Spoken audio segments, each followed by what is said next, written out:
اکثر ہم لوگ اپنے صدقہ خیرات دیتے ہیں، مگر وہ صدقہ خیرات ہمارے لیے باعث اجر نہیں ہوتا بلکہ باعث عذاب ہوتا ہے۔ اللہ اپنی پناہ میں رکھے ہم سب کو۔ اب میں 2 آیتیں آپ لوگوں کے سامنے رکھتا ہوں۔ اللہ رب العزت نے سورہ بقرہ میں فرمایا ہے الذین ينفقون اموالهم فی سبیل اللہ۔ اللہ فرماتا ہے کہ جو لوگ اپنا پیسہ اللہ کی راہ میں خرچ کرتے ہیں، پھر اللہ فرماتا ہے کہ ثم لا يتبعون ما انفقوا منا ولا اذى۔ ایک اور آیت میں اللہ فرماتا ہے کہ لا تبطلوا صدقاتکم بالمن والاذى۔ ان دونوں آیتوں کا خلاصہ یہ ہے کہ صدقہ دینے کے بعد اللہ کی بارگاہ میں صدقہ وہی قبول ہوگا کہ جب آپ دیتے ہیں نا تو سامنے والے کو آپ اذیت نہیں پہنچاتے، اپنے الفاظوں سے اس کی حقارت نہیں کرتے، اس کی تذلیل نہیں کرتے، دوسرا آپ جتاتے نہیں ہیں آپ۔ اور اللہ فرماتا ہے کہ اگر آپ یہ دونوں چیزیں کرتے ہیں تو آپ اپنا صدقہ باطل کر دیں گے، آپ اپنا اجر ضائع کر دیں گے۔ ہم اپنے بہن بھائیوں کو، اپنے رشتہ داروں کو، اپنے دوستوں کو، اپنے پڑوسیوں کو، اپنے جان پہچان کے لوگوں کو، ٹھیک ہے، ہم کبھی کبھار صدقہ دے رہے ہوتے ہیں اور نسلوں تک ہم جتاتے رہتے ہیں، نسلوں تک ہم چاہتے ہیں کہ وہ ہمارے احسان مند رہیں اور ہم ان کو ڈیگریڈ کرتے ہیں، ہم شو آف کرتے ہیں۔ اخلاص کہاں گیا؟ سوشل میڈیا پہ پوسٹنگ لگا دیتے ہیں، ہم سامنے والے کو بدنام کرنے کی کوشش کرتے ہیں، اس کو اس کی نظروں میں گرانے کی کوشش کر دیتے ہیں۔ ہم کیوں کرتے ہیں ہم ایسا؟ کیا نبی کریم صلی اللہ علیہ وسلم کی حدیث مبارکہ ہمیں یاد نہیں ہے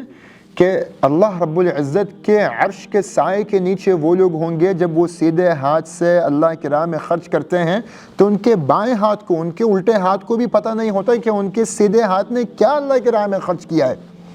تو کیوں ہمیں یہ حدیث مبارکہ ہمیں یاد نہیں آتی ہیں، اور کیوں ہم دینے کے بعد بھی، اپنا پیسہ خرچ کرنے کے بعد بھی اپنا اجر ضائع کر دیتے ہیں؟ کیا اتنا سستا تھا؟ اچھا، اور کچھ لوگ جب بھی صدقہ خیرات دیتے ہیں تو سوشل میڈیا پہ یا لوگوں کے سامنے یا ان کو یا ان کے رشتہ داروں کو جتا کے ان کا مقصد یہ ہوتا ہے کہ واہ واہ حاصل کر لیں۔ ان کے لیے اللہ رب العزت نے 2 جگہوں میں، سورہ اسراء میں اور سورہ ہود میں، اللہ فرماتا ہے من كان يريد الحياة الدنيا وزينتها نوفي إليهم أعمالهم فيها وهم فيها لا يبخسون أولئك الذين ليس لهم في الآخرة إلا النار وحبط ما صنعوا فيها وباطل ما كانوا يعملون۔ ایک اور آیت میں اللہ فرماتا ہے کہ من كان يريد العاجلة عجلنا له فيها ما نشاء لمن نريد ثم جعلنا له جهنم يصلاها مذموما مدحورا ومن أراد الآخرة وسعى لها سعيها وهو مؤمن فأولئك كان سعيهم مشكورا۔ دونوں آیتیں سورہ ہود کی اور سورہ اسراء کی خلاصہ ان آیتوں کا یہ ہے کہ اللہ فرماتا ہے کہ جو بھی نیکیوں کا کام کرتا ہے، ان نیکیوں کا مقصد اگر اللہ سے وہ ثواب اور اجر لینا قیامت کے دن اگر مقصود ہے تو اس کو قیامت کے دن اللہ اجر دے گا، اور اگر اس کا مقصد تھا کہ دنیا میں اس کو اس کی واہ واہ مل جائے، دنیا میں اس کو اپنا نام مل جائے، دنیا میں وہ کہلایا جائے کہ بڑا سخی ہے، بڑا جو ہے نا وہ طاقتور ہے، کیونکہ ہم جس چیز کی نمائش کر رہے ہیں نا، ہم نمائش اپنی طاقت کی کر رہے ہیں، اپنی نیکی کی نہیں کر رہے۔ ہم جب سوشل میڈیا پہ ڈالتے ہیں نا تو ہم اپنے پیسے کی یا اپنی کامیابی کی نمائش کر رہے ہوتے ہیں، ہم اپنی نیکی کی نمائش نہیں کرتے۔ اور اگر تم اپنی نیکی کی نمائش کر کے دنیا کے مفادات کے اگر تم طلبگار ہو تو اللہ کہتا ہے کہ دنیا میں اللہ تمہیں وہ مفادات دے دے گا، لوگ تم کو سخی کہنا شروع کر دیں گے، سوشل میڈیا میں تم فیمس بھی ہو جاؤ گے، تمہاری NGO بہت کامیاب بھی ہو جائے گی، تمہیں ہر جگہ سے پیسہ بھی بہت تم کو ملے گا، مگر قیامت کے دن تم کنگال ہوگے، قیامت کے دن تم کو کچھ نہیں ملے گا۔ کیوں؟ کیونکہ تم نے شرک کیا، تم نے اخلاص کے ساتھ نہیں، ریاکاری کے لیے اور دنیاوی مقاصد کے لیے تم نے یہ نیکی کے کام کیے، اور کیونکہ تم نے ایسا کیا ہے تو اللہ فرماتا ہے کہ لئن اشرکت لیحبطن عملک، جب تم شرک کرو گے، اخلاص جب تم کمپرومائز کرو گے، اللہ رب العزت تمہارے سارے جو نیکی کے کام ہیں، تمہاری جتنی نیکیاں ہیں، اللہ تمہاری ساری نیکیاں ضائع کر دے گا۔ تو کیوں ہم اپنی نیکیاں ضائع کرنا چاہتے ہیں؟ ایک حدیث مبارکہ آپ سب کے سامنے رکھتا ہوں، نبی کریم صلی اللہ علیہ وسلم کی حدیث ہے، حضرت ابو ذر الغفاری رضی اللہ تعالیٰ عنہ روایت کرتے ہیں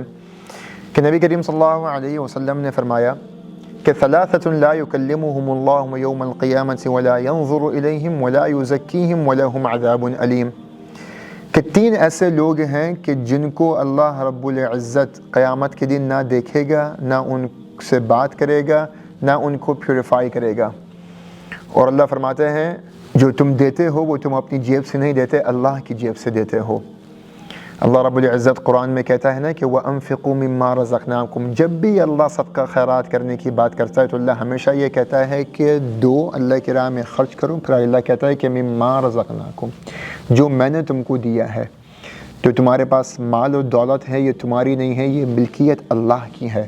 تم اس کے صرف امانت دار ہو، یہ تمہارے پاس ایک امانت کے طور پہ ہے۔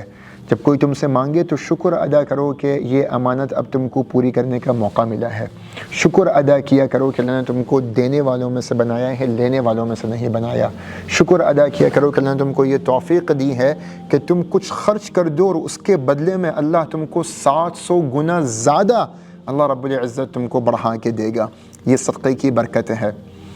اور یہ سمجھ لو کہ نبی مصطفیٰ صلی اللہ علیہ وسلم نے فرمایا ہے کہ ما نقص مال من صدقہ, جب تم صدقہ اللہ کے راہ میں دیتے ہو تمہارا مال کم نہیں ہوتا اور بڑھتا ہے. کیوں؟ کیونکہ جیب تمہاری نہیں تھی, جیب اللہ کی تھی. اسی وجہ سے جب اللہ کامیاب لوگوں کا ذکر کرتے ہیں تو اللہ فرماتے ہیں وَمِمَّا رَزَقْنَاهُمْ يُنْفِقُونَ, جو ہم نے ان کو دیا ہے وہ اس سے خرچ کرتے ہیں. مثال کے طور پہ آپ نے ایک پانی, میں آپ کے گھر پہ مہمان بن کے آیا ہوں, آپ کو مجھے دعوت میں بلانا چاہیے, میں ضرور آپ کی دعوت قبول بھی کروں گا, از مذاق بات کر رہا ہوں میں. تو مثال کے طور پہ آپ نے کھانا رکھا ہے, میں آپ کے گھر پہ آیا ہوں, دعوت آپ نے کی ہے, بریانی آپ نے بنائی ہے, قورمہ آپ نے بنائی ہے, رائتہ سلاد آپ نے بنایا ہے, پانی کا جگ آپ کا ہے, آپ نے دیا ہے مجھ کو. میرے سامنے پانی کا جگ رکھا ہوا ہے, میرے سامنے وہ بریانی کی جو ہے وہ ٹرے رکھی ہوئی ہے, اور آپ ہی کے گھر کا کوئی فرد مجھ کو کہتا ہے کہ بھیا بریانی دیں گے, تو میں اس کو کہوں کہ نہیں بھائی یہ تو بریانی میری ہے,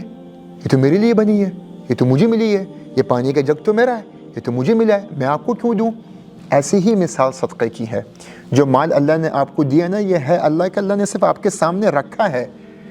اور پھر جن کو اللہ نے دینا ہے اللہ آپ کے ذریعے سے ان کو دے رہا ہے. ہمارے ایک دوست ہیں یاسر شاہ صاحب, وہ ہمیشہ کہتے ہیں کہ میرے دوستوں کا, میرے رشتہ داروں کا اور جو غریب غربا ہیں, میرے مال پہ ان کا حق ہے. میں یہ واجب سمجھ کے دیتا ہوں, میں یہ نفل سمجھ کے نہیں دیتا, میں یہ عبادت سمجھ کے دیتا ہوں, میں یہ فریضہ سمجھ کے دیتا ہوں. جب آپ اس کو فریضہ سمجھ کے دیں گے, جب آپ کو نیکی سمجھ کے دیں گے, تو اللہ رب العزت آپ کے مال میں بے پناہ کی خیر و برکت لے کے آئے گا. سوشل میڈیا پر سب سے قدیم اور سب سے ریلائبل برانڈ درسقرآن.com